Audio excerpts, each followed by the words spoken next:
परशुराम ने वन, पर्वत,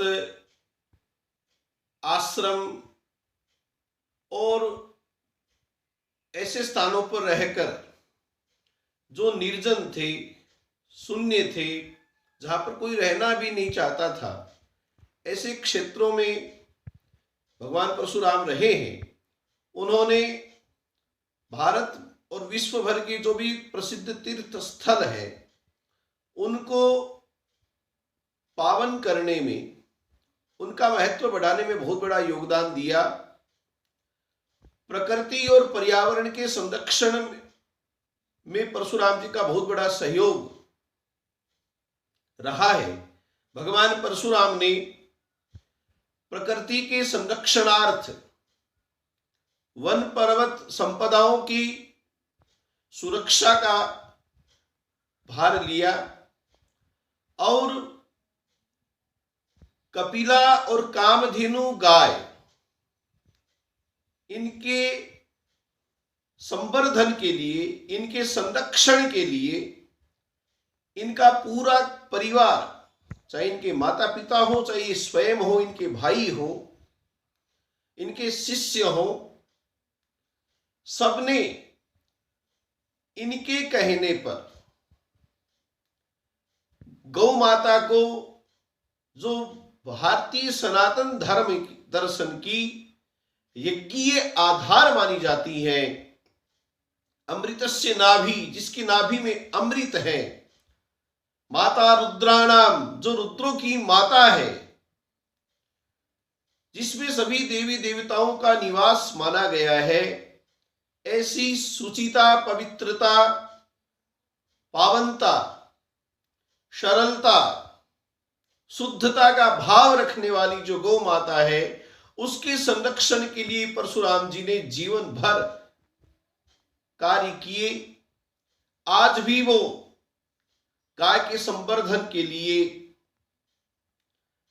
एक संदेश पूरे समाज को दे रहे हैं कि उन्होंने राजा सहस्त्रार्जुन से उनका जो मतभेद या विरोधाभास रहा, वो इसी गाय के संरक्षण के लिए हुआ था। वन में रहकर पक्षियों के साथ में उनका साहचर्य या उनके साथ में उनका निवास, पक्षियों के साथ में उनका रहना, पशुओं में जो वन के अन्य पशु हैं उनके साथ में भगवान परशुराम जी का अच्छा सामंजस्य, तालमेल रहा। तो ये सब बातें सिद्ध करती हैं कि वो प्रकृति और पर्यावरण के संरक्षण में, गोमाता के संवर्धन के लिए बहुत विशालतम रूप में प्रयासरत थे। और आज के संदर्भ में जब स्त्रियों पर अनाचार बढ़ रहा है, हमारा वेद, हमारा धर्म दर्शन यत्र नारीस्तु पूज्यन्ते रमन्ते तत्र देवता का सिद्धांत रखता था। नारी को एक ऐसी शक्ति जो दुर्गा है, जो गंगा है, जो सरस्वती स्वरूपा है, उस सिद्धांत को मानते हुए भगवान परशुराम ने अनसुया और लोप मुद्रा जैसी जो कर्तव्यनिष्ठ और नारी जागृति की प्रणेता थी, उनका उन्होंने सहयोग किया।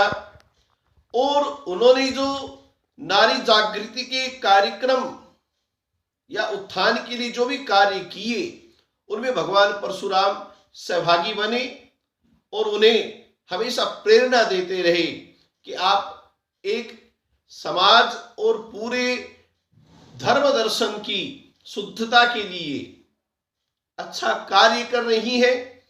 उन्होंने जो बहुविवाह की प्रथाएं थी कि एक व्यक्ति अनेक पत्नियां रख सकता था, इस सिद्धांत को, इस सूत्र को अमर्यादित बताते हुए, अगर गृहस्थ धर्म का आपको अपनाना है, गृहस्थ धर्म आप अपना रहे हो, तो उसमें एक पत्नी व्रत ही आप रखें। और भगवान श्री राम से वो जब मिले और उन्होंने कहा कि मैंने धनुष भंग कर दिया, मेरा सीता के साथ में विवाह होगा, और परशुराम भगवान आपकी कृपा से मैंने जीवन में एक पत्नी व्रत धारण किया है, तो भगवान परशुराम अत्यंत प्रसन्न हुए और वहां पर उन्होंने ये सूत्रपात किया कि राम, आपका अनुसरण सारा संसार करेगा, तभी इस समाज का भला हो सकेगा। तो भगवान परशुराम ने नारी उत्थान में भी काफी हद तक सहयोग दिया है। आप काव्य के अच्छे जानकार थे, भगवान शिव की उन्होंने अहर्निश भक्ति की है, भगवान शिव के अनेक स्तोत्रों का उन्होंने निर्माण किया, और उसमें शिव पंच चत्वारिंश नाम जो स्तोत्र है वो विशेष रूप से अपना महत्व रखता है। उन्होंने गायत्री जाप, सूर्य आराधन और परशुराम गायत्री मंत्र जो है आदि अनेक ऐसे मंत्र उद्भवित किए, जिनसे आज एक नई शक्ति, नई ऊर्जा, और ये कहें कि इस संक्रमण के काल में जब चारों ओर धुंध ही धुंध दिखाई पड़ रही है, भगवान परशुराम की जो स्तोत्र है या उपासना पद्धति है, उन्होंने अपना इष्ट भगवान शिव को माना है। शिव वैराग्य के प्रतिमूलक हैं।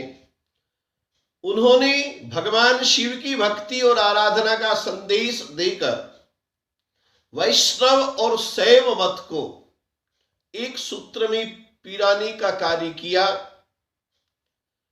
आज भगवान परशुराम अपनी भक्ति के लिए कि उन्होंने किस तरीके से भगवान शिव की भक्ति की है, वो पर्यावरण संरक्षण, गौ संवर्धन, प्रकृति की शुद्धता जैसे अनेक सत्कार्यों के लिए आज भी भगवान परशुराम प्रासंगिक रूप से याद किए जा रहे हैं। उन्होंने ब्राह्मण की जो भी कर्तव्य है अपने जीवन में, उन्होंने वो सारे 6 कार्य किए हैं। उन्होंने शिव से और अपने पिता से अध्ययन किया। उन्होंने चाहे वो द्रोणाचार्य हो, भीष्म हो, इन सबको विद्या प्रदान कर कर अध्ययन करवाया। उन्होंने अपने भुजबल के द्वारा, अपने शौर्य के द्वारा इस पृथ्वी को विजित कर, पृथ्वी पर विजय कर कर पृथ्वी को अपने आधिपत्य में ले लिया। और उसके बाद में दान देना एक ब्राह्मण का कर्तव्य होता है, संग्रह की प्रवृत्ति नहीं होनी चाहिए। भगवान परशुराम ने वही अपने भुजबल के और शौर्य पराक्रम, अपने अस्त्र शस्त्रों के माध्यम से जीती हुई जो सारी धरा है, वो भूदेवों को, महर्षि कश्यप को दान कर दी। अपने लिए उन्होंने कुछ नहीं रखा। और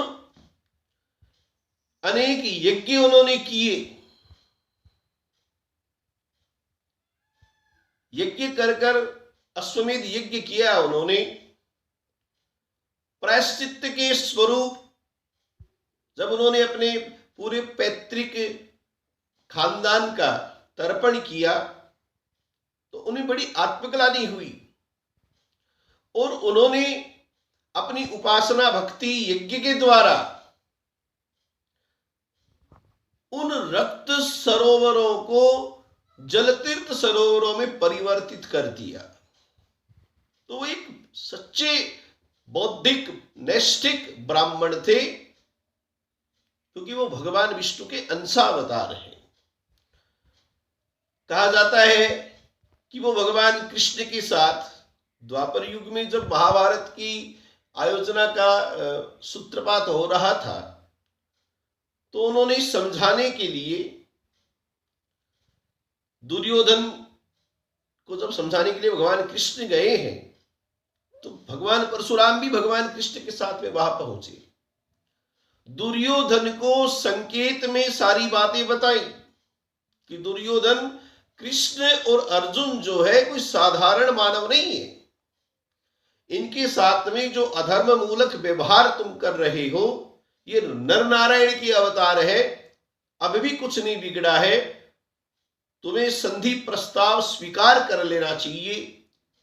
लेकिन दुर्योधन जो था वो दंभी था, उसने ये प्रस्ताव स्वीकार नहीं किया। उसके बाद में महाभारत का युद्ध होता है।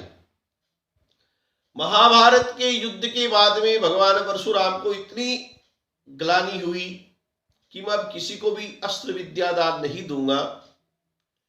और युधिष्ठिर जी का जब राज्याभिषेक हुआ, उस प्रसंग में, उस समय काल में भगवान परशुराम ने वहां जाकर करके तिलकार्चन किया है। आज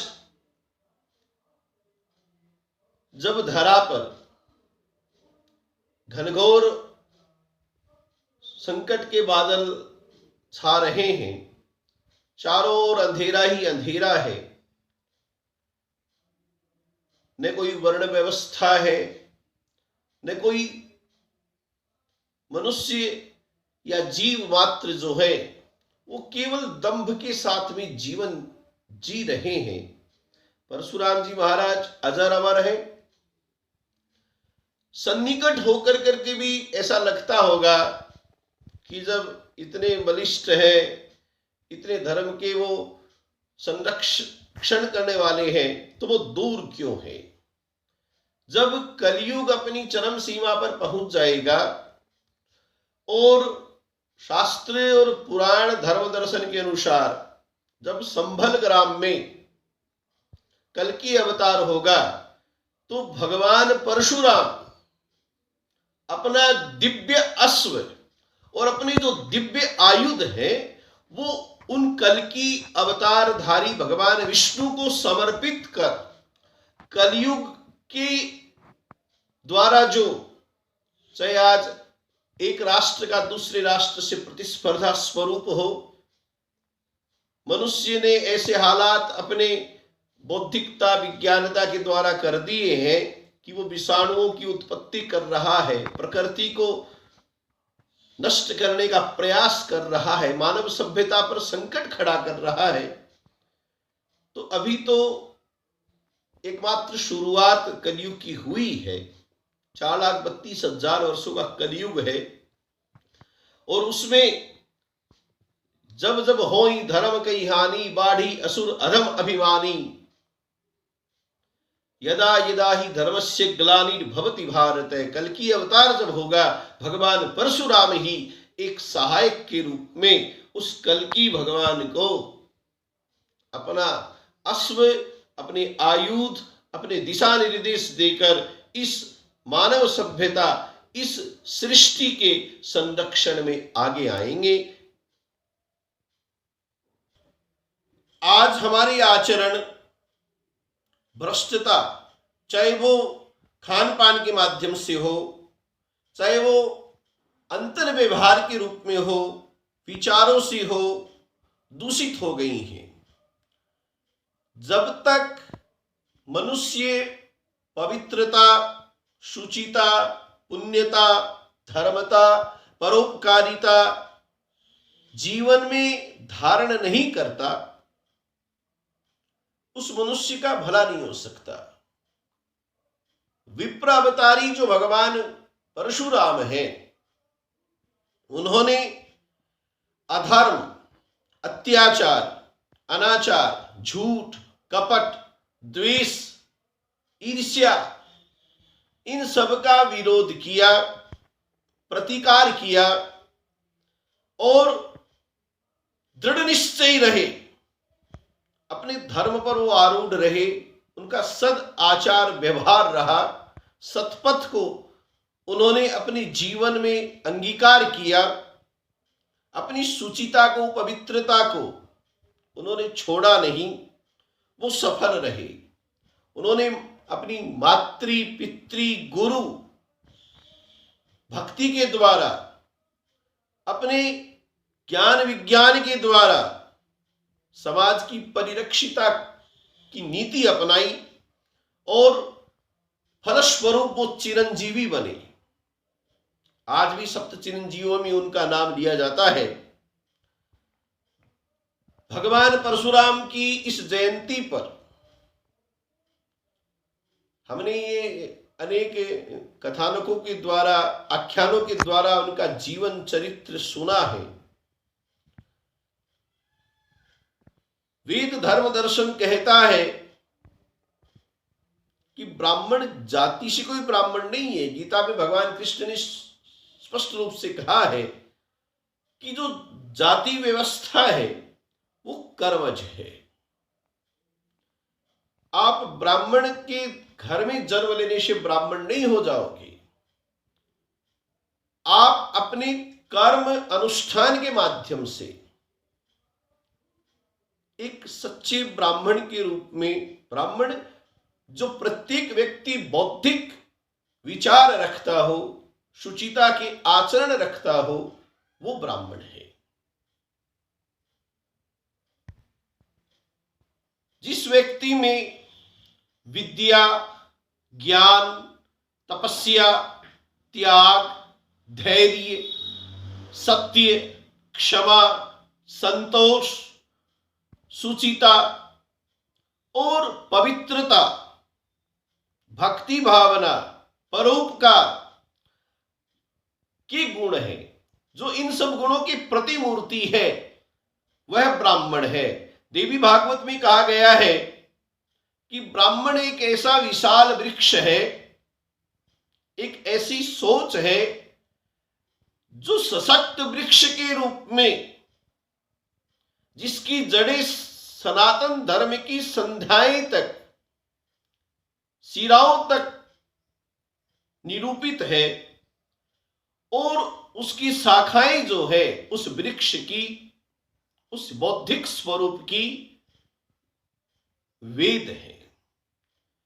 वह सत्कर्म जो है, समाज को एक सत्कर्म का जो संदेश दे सके, वो उस वृक्ष के पत्ते हैं। और सर्वे भवन्तु सुखिनः, सर्वे सन्तु निरामया, सबका भला हो सके, सबके लिए हम जिए, ऐसी जो भावना है वो ब्राह्मण है। सामाजिक सद्भाव, सामाजिक समरसता एक ब्राह्मण की पहचान है। वो अपने लिए कभी नहीं जीता, वो सर्व समाज को, मनुष्य मात्र की भलाई के लिए जीने वाला जो है एक सच्चा ब्राह्मण है। स्वामी चरणदास है, उन्होंने लिखा है कि काम क्रोध मद लोभ न होई, शरण दास कहे ब्राह्मण सोई। कि जिसके काम न हो, क्रोध की भावना न हो, लोभता न हो, वो ब्राह्मण है। विचार करें कि हम कहां तक अपने को ब्राह्मण कहलाने के योग्य हैं। हमारा धर्म दर्शन कहता आया है, वयम राष्ट्र जागृयाम पुरोहिता, कि हम राष्ट्र को जागृत करने वाले हैं। परंतु मां ब्राह्मण पाद रेणवय, ब्राह्मण की जो चरण रज है वो भी पवित्र करने वाली है। लेकिन कौन से ब्राह्मण की? जो वास्तविक ब्राह्मण है, जो भगवान परशुराम के आदर्शों को अपने जीवन में अंगीकार कर कर धर्म दर्शन की सारी व्यवस्थाओं को स्वीकार करते हुए जीवन जी रहा है, ऐसे ब्राह्मण, ऐसे बौद्धिक व्यक्ति समाज की, राष्ट्र की आवश्यकता है। तब जाकर करके परशुराम भगवान का आशीर्वाद प्राप्त किया जा सकता है।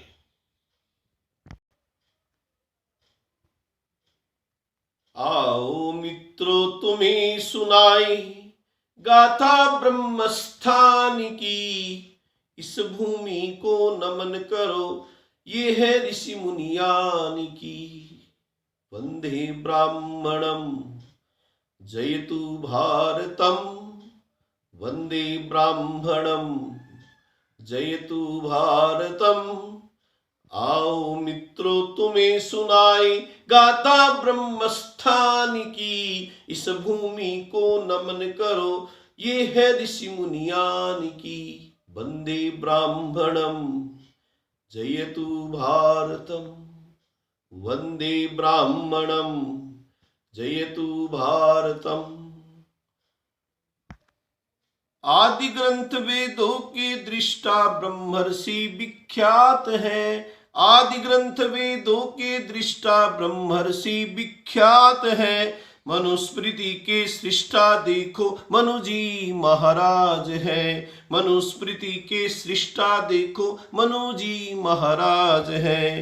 पाणिनि व्याकरणी भी सब विप्रों की शान है, पाणिनि व्याकरणी भी सब विप्रों की शान है।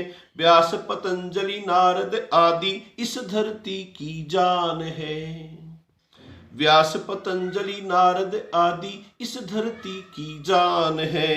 ये धरती ब्रह्मपुत्रों की गौरव की अभिमान की, ये धरती ब्रह्मपुत्रों की गौरव की अभिमान की। इस धरती को नमन करो ये है ऋषि मुनियान की। वंदे ब्राह्मणम वंदे भारतम जयतु भारतम, वंदे ब्राह्मणम।